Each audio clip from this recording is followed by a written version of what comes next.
The myth of self-love is sold to us as a destination, a beautiful, sun-drenched finish line where you finally wake up and realize you are perfect. We are bombarded with images of people smiling at their reflections, surrounded by luxury and peace, telling us that we just need to accept ourselves to be happy. But let's cut through the noise with the cold, hard logic of reality. Self-love is not a feeling that arrives in the mail. It is not a prize you win for being good enough. It is a grueling, daily discipline.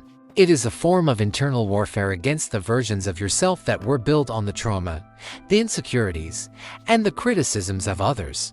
In a world that is designed to profit from your self-hatred, loving yourself is the ultimate act of rebellion. It is the decision to become your own guardian in a digital age that wants to keep you small, distracted, and desperate for external validation. The first and most difficult stage of this process is the dismantling of the internal critic. We all have that voice in our heads that acts as a 24/7 news cycle of our failures. It's the voice that replays every stutter, every failed project, and every moment of social awkwardness. It tells you that your creative visions are cringe, that your goals are too big for someone like you, and that you are fundamentally broken. But you must realize that this voice is not your identity. It is a survival mechanism that has gone rogue. It is your brain trying to protect you from the pain of rejection by rejecting you first. Loving yourself means recognizing this voice as a separate entity and choosing to stop negotiating with it. You wouldn't let a stranger follow you around all day telling you that you are worthless, so why do you allow yourself to do it?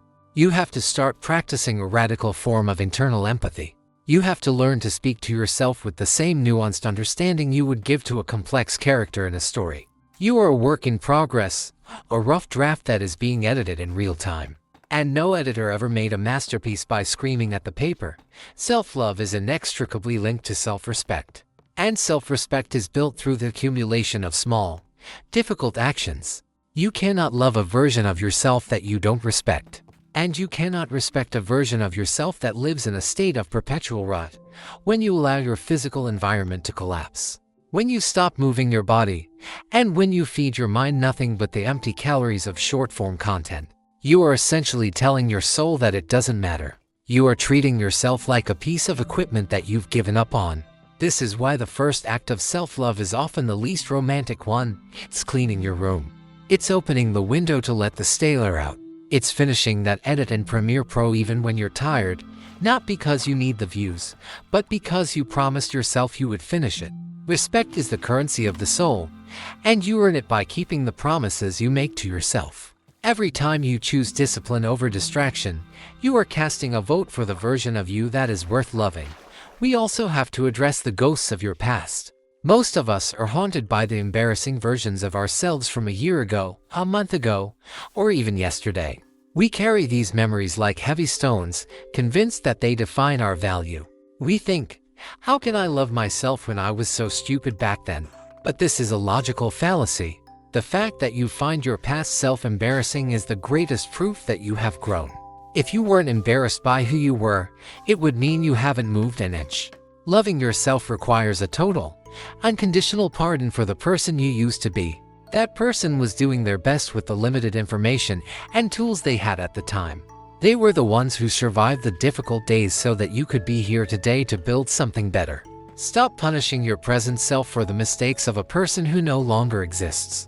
You are allowed to evolve. You are allowed to outgrow your old skin.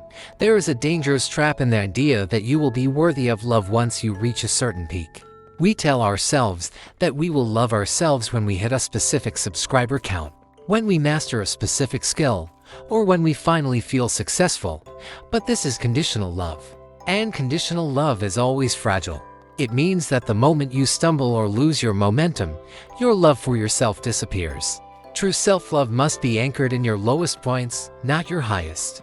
It is what you do when the screen goes dark and the creative well runs dry. It is the hand on your own shoulder when you failed an exam or when a relationship falls apart. It's saying, I am still here, and I am still on my side, even when there is absolutely nothing to brag about. This is the internal anchor that makes you invincible. When your worth is not tied to your output, you gain the freedom to take massive risks. You stop being afraid of failure because you know that even if the whole world mocks you, you will still have a home within yourself. In the digital landscape of 2026, Self-love also means reclaiming your cognitive sovereignty. Your attention is the most valuable thing you own, yet you are constantly being told to give it away to people who don't care about you. Loving yourself means setting a perimeter around your focus. It means realizing that you don't owe the world your constant availability. You don't have to be convenient for everyone. You are allowed to disappear into your deep work, to spend hours perfecting a build or writing a script, without feeling guilty for not responding to the noise. This is the vulnerability tax we talked about, the price of being seen. If you love yourself, you stop paying that tax to people who haven't earned it. You become highly selective about who gets access to your energy. You realize that your time is a limited resource, and spending it on self-improvement and creative exploration is not selfish, it is a survival requirement. Furthermore, you must become your own witness. We spend so much of our lives waiting for someone else to notice our struggle and tell us we're doing a good job. We crave that external good work to feel like our efforts were valid.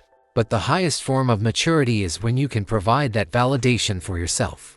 It's when you can look at a 3D model you've spent hours on, or a complex piece of lore you've written, and feel a deep sense of pride regardless of whether anyone else ever sees it.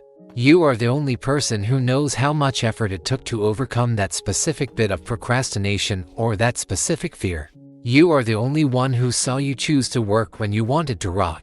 Therefore, you are the only one whose opinion of your progress actually matters. When you become your own witness, you stop being a slave to the like button. You become the architect of your own value. Loving yourself is a long-term project. It is not about reaching a state of constant bliss. It is about building a structure that can survive the storms. It is about realizing that you are a whole world, a complex architecture of history, potential, and will. You are the protagonist of a story that is still being written. Stop waiting for a hero to arrive and tell you that you are worth saving. You are the hero. You are the one who has been holding it all together this whole time.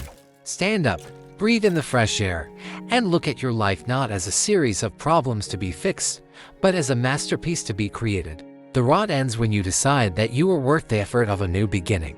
You are enough, not because of what you've done, but because of your capacity to try again. The war with yourself is over. It's time to start building the kingdom you were meant to rule. It's time to come home to the person you were always supposed to be.